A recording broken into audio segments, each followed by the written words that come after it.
Coming to you live at the GAMA Trade Show at the Peppermill Resort and Casino in Reno, Nevada, Twist Gaming! Now take it away, Matt. Good afternoon, everyone, and welcome. This is Twist Gaming. We are live here at GAMA 2019, bringing you all the board game coverage all week long. And right now we are joined with Justin and Luke from Mondo and Restoration Games. Gentlemen. Hello. How you doing? Great. Good. How are you Thanks doing? for having us. Oh, it's a pleasure. But first and foremost, how's GAMA treating you so far? GAMA's been great. We announced a couple of exciting things, mostly the one we're talking about here, and we've been getting good response, so that's always exciting. Busy? Meetings?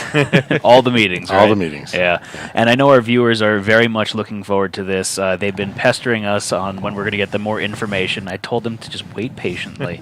But now let's just jump right into it. What have you brought to show us off today? Well, we're showing off Unmatched.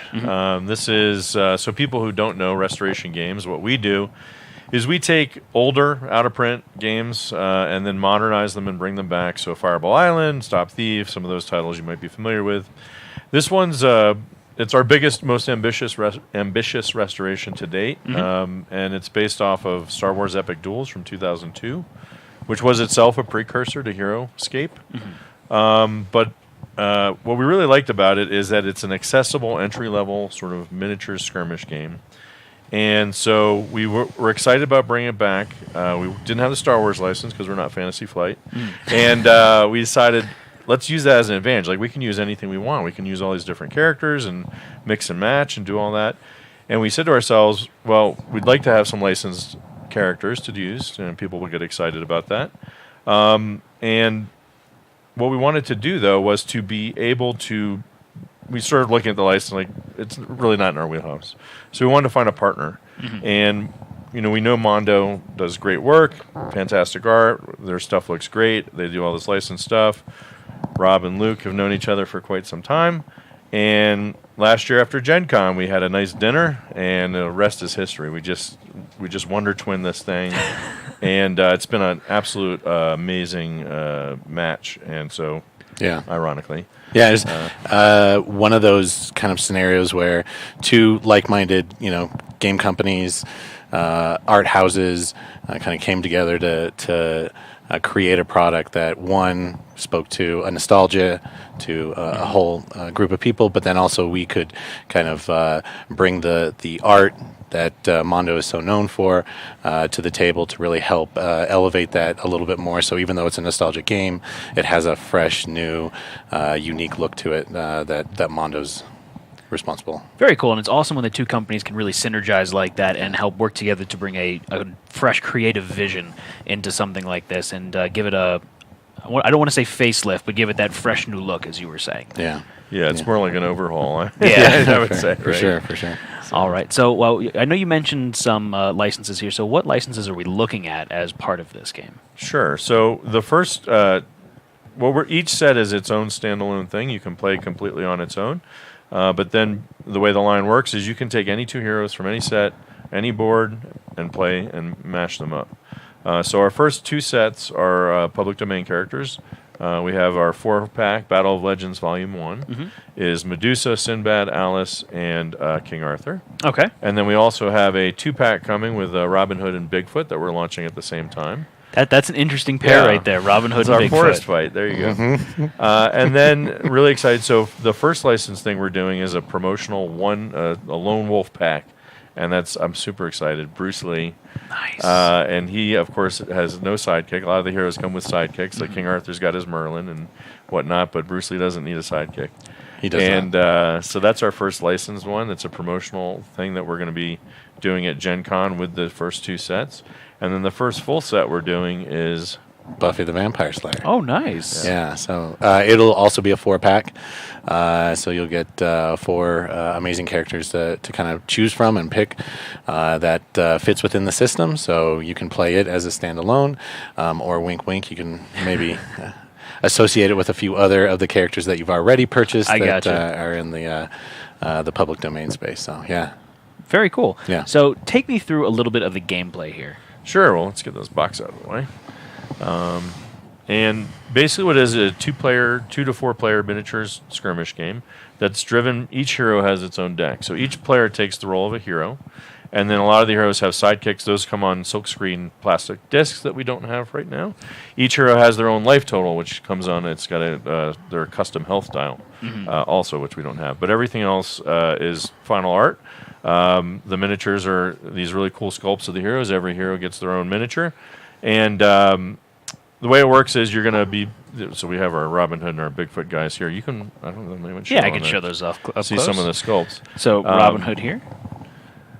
And then the way it works is, and this is the cool part again, it's what makes the game sing. Each hero has their own deck of 30 cards, and they also have a special hero power. And each deck is completely custom, asymmetrical to that hero. So we can emulate any of these heroes in the deck. So for example, Alice in Wonderland, her deck, she can become big and small, and she's got her Vorpal Blade, and she's got her sidekick, the Jabberwock. Of course. And all her cards in her deck... she's got cards that let her grow big and let her grow small while she does attacks. We've got a card here. Her Looking Glass card is pretty powerful. That's kind of her signature card. But she's the only hero in the whole that we've designed that gets big and small, because that's her thing. Right. Whereas someone else like Sinbad, his whole thing is he goes on voyages, and he's got 7 totally different, unique voyage cards in his deck. And each time he goes through a voyage, as he goes through the voyages, he gets more powerful. And so by the time you get to that 7th voyage, he's really, putting a whooping on you. I gotcha. And so that's the really cool thing about the game, is that each of these decks is very unique, totally custom, completely designed with the specific intent of making that hero fight the way the way you think of that hero. Right. King Arthur sacrifices so he can discard cards to power up his attacks. Medusa's got this one power card called Gaze of Stone, and if you're not careful and you get hit with it, it could game over immediately, right? Nice. Okay. Robin Hood steals cards. Bigfoot and his sidekick, the Jackalope, of course. They're like figments of your imagination. They'll rush in and they'll attack you, and then they'll disappear, and you'll be like, "What was it all just in my imagination?" Fuzzy film footage. Exactly. And that's about it. So that's the most exciting thing about it. And other than that, though, it's all built on a very simple, streamlined system that I'll be happy to talk about. And basically, the way it works is on your turn, you get 2 actions. There's 3 different actions. You can double up, do them in any order, whatever you want to do. First action is maneuver. You draw a card, and then you can move your fighters. All the heroes have a different movement rate. So here's one of the hero cards. You can see how those cards are how those heroes are defined in the game. So, and it gives you their sidekick as well. Sidekick. It tells you whether they're melee or ranged fighters. It tells you the starting health for the hero and the sidekick.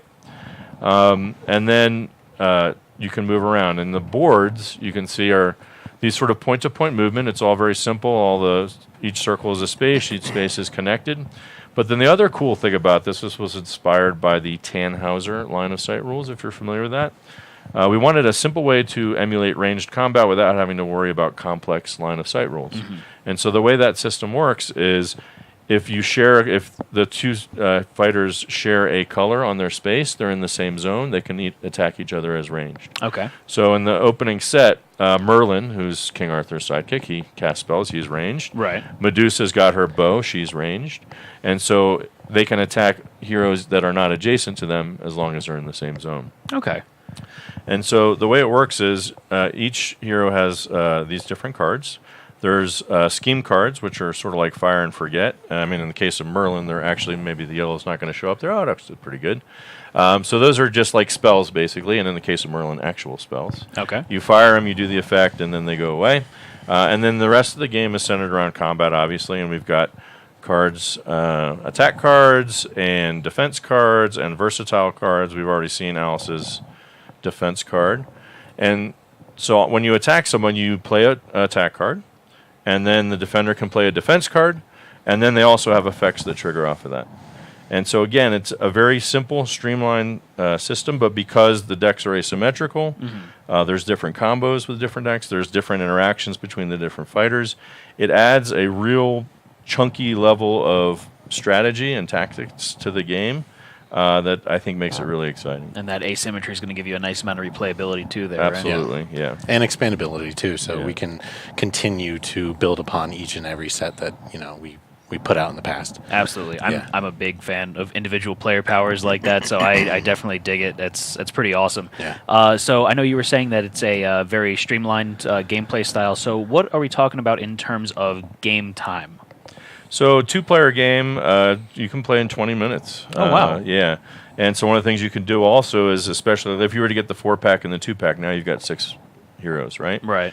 And so one of the things we like to do is you can take all the hero cards, shuffle them up, deal out 3 to each player, and then draft. So I pick a hero, then we pass, pick another hero and pass. And now you've got 3 of the 6 fighters for each of you. And then now you decide, okay, who are you going to put up first? You choose secretly.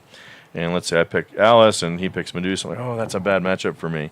So there's a little more strategy that way too. You can play a full set of 3 in under an hour. Three fights in under an hour. Now we also have rules for 4-player, which is 2v2 teams. You can also play 3-player if one person takes both teams, but because it's team play is alternating actions, it's still pretty straightforward. That you can play in about 30, 40 minutes depending on how things go. So, very cool. So talk to me about the process of taking an existing title and restoring it, bringing it a fresh overhaul, especially in terms of this game here. Sure. I mean, I'll talk about the gameplay, and I'll let Luke talk about the look of it. But for the gameplay, as we approach all of our restorations, is we always try and find what the soul of that game is. What's the thing that everybody loves and remembers about it? Turn that up to 11, and then build a good game around it. So Star Wars Epic Duels was really cool because it came with all the different characters, and you could fight, Mace Windu against Chewbacca and Han Solo or whatever. That was really cool. And then the gameplay itself was really cool as well because, like I said, it was fairly straightforward too, but it had these few clunky bits to it. Like movement was clunky, ranged attacks were a little clunky. I had that gridded combat system where if I'm in line with you, I can see you, but if I move one square to the left, all of a sudden you can't see me to shoot me now because we're not in a row. And so those are the things we try and sort of spruce up and modernize. We've got these cool new line of sight mechanics, streamline the gameplay. The action economy is more streamlined, things like that. One of the things, another issue with the older game is if your sidekick was defeated, you might have a lot of sidekick cards that were essentially useless at that point. Right. You could discard them for an action to gain like 1 health. So one of the things we did is we made a lot of the cards here that are called any cards that can be used by either the sidekick or the hero. So with the number of cards that are dedicated just to the sidekick are relatively small. And then the other thing we did is we added this boost mechanism so that if you want to move, you have a relatively modest move rate, but you need to get across the board, you can discard a card from your hand to add its boost value to your movement, and now you can do that. So you can still use those useless sidekick cards to boost your hero's movement. And so it's just a few things like that. But finding the real secret sauce is all the legwork, and I would also be remiss if I didn't mention our lead line developer, J.R. Honeycutt. He put in all the hours testing all the decks, testing, every deck against every hero against every other hero, make sure they all work. So that's where it really sings, I would say. And then as far as redoing the look of a game, we always try and make it modern, but we were excited to make it Mondo this time. Yeah, so for those that don't know much about Mondo, Mondo's a company that's been around for quite some time doing movie posters is where most of our familiarity is. We've done hundreds of movie posters with countless artists across the world, and we've got a really nice roster of artists that we can pull from. What we did is we spoke to Oliver Barrett, who is a regular at Mondo, and we really felt like his style of illustration was going to be first and foremost unique from anything that we really had seen in gaming before. And he also had a really great way of translating the titles of each of these cards to his weird illustrative mindset. I gotcha. And so each card feels really like a piece of artwork, which it really is. I mean, absolutely is. Right. And so for a company that makes posters, what we had here was a game that's just full of hundreds of. I just wanted to give that as an example there. It's Yeah. absolutely gorgeous, and it does have that movie poster feel to it as well. Exactly, and it helps us too in ways to explain the game, show how the mechanics work from a visual standpoint. After a while, in most gaming, you become familiarized with the cards, what they do, and now you're just looking at the visuals and you're kind of soaking up those visuals, and it's reminding you of what you need to do. And for the art to be that compelling and super, avant-garde, I think it's going to really create that replayability. And we're really fortunate to have not only him, but the team, both sides, Restoration, Lindsay and Jason, who were fantastic on the art direction, and then on our side, Jay Shaw, who's our senior creative director and art director on this too, worked with Oliver to really make sure that we created something unique and special that we can kind of bridge across each of the licenses so that there's a continuity with the look. Each game, no matter if it's a Buffy game, no matter if it's a Bruce Lee game, or if it's the public IP games, that the continuity visually is going to be consistent across the board. Yeah, so one of the things I was excited about with Oliver, if you want to slide that card in there, Yeah. He hasn't done board game work before, but he's obviously done a lot of movie posters. But one of the things he's done a lot of is magazine work, including ESPN the magazine and magazines like that. And that was his work on ESPN the magazine, was the stuff that really excited me because it has a real kinetic look to it, which is great for like a combat game, absolutely. right? So Feint is one of these cards. There's a Feint card in every deck. It's sort of a crucial part of the gameplay, the core mechanism. Mm-hmm. And so he takes this concept of, you can see there's the hero and then sort of the phantom hero, and they've got the weapon and they don't got the weapon. They don't have the weapon, or they change the weapon. So it's all about sort of tricking your opponent and canceling the effects on their card. But the way he interprets that among each of the different sets is really fascinating. So each one has a unique art. Yeah, each one has a unique too. art, even for the common cards. I suppose I should have pulled that earlier. But here's Sinbad's Feint card, for So example. that was King Arthur's. That was King Arthur's Feint card. Here's Sinbad. You can see it's similar, but it's got Sinbad's own style to it. And then also building in the motifs and things like that to anchor those common cards into that hero's deck. So there's a few common cards to each deck, in addition to all the custom cards. And the color palette too, it was really, really important that we created factionized looks for each of the characters, but at the same rate that there was a continuity, again, to that artwork. So that's a great example of two cards that have the same kind of, usage, but at the same rate have different art, as how it's illustrated, but the colors really help to kind of solidify which faction you're using and give the individual flavor. 100%. Right. You know when you see Sinbad's Feint card that both it's Sinbad's card and it's a Feint card, and so when you look at King Arthur's deck, same thing. You're going to know when you see that Feint card just based on the way he's keyed in that illustration that it's King Arthur's Feint card, even though it's a different illustration. So just a lot of work. I really have to give credit to that design team and the art team. Just really amazing work. So we're excited for everyone to see it and get to take it out for its paces. Fantastic. I do have one more question for you here. I know you were talking about Buffy the Vampire Slayer and Bruce Lee. Mm-hmm. Is there anything else spoiler-wise you could maybe give us for the future? There is other things, and they are not things I can spoiler to you. So no, the answer to that question is no and yes. You gave it a good effort. I will say this. So this is the hint I'm going to give you, is that we don't even know, because honestly, every other day we have a shared Slack channel that we use to communicate about the project. Someone will jump in there and say, You're giving away the details. We should totally do this IP, and everyone's like, oh, that'd be amazing. But you know what? This would be really good too. So we've literally suggested hundreds of different IPs we'd love to do with this. The best way to make that happen is go out and support the game, and if it's successful, we'll be happy to keep making these till the end of days. All right. So where can our viewers go to find more information about Unmatched or any of the other upcoming releases from Restoration Games and Mondo? So our webpage is up now. They're still working on theirs. It's got to be perfect. Mondo. Certainly, there's more information on our webpage. It's a little bare bones right now. We just announced we're going to be adding more content every day.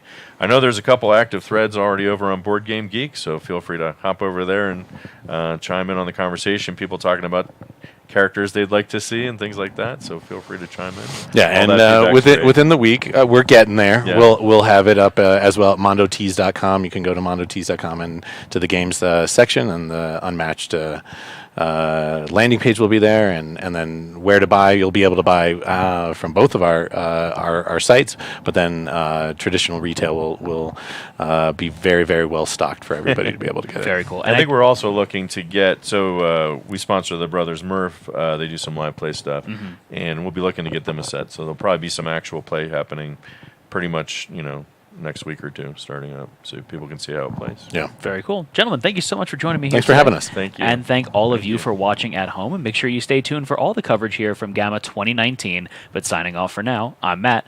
Have a good one, everyone.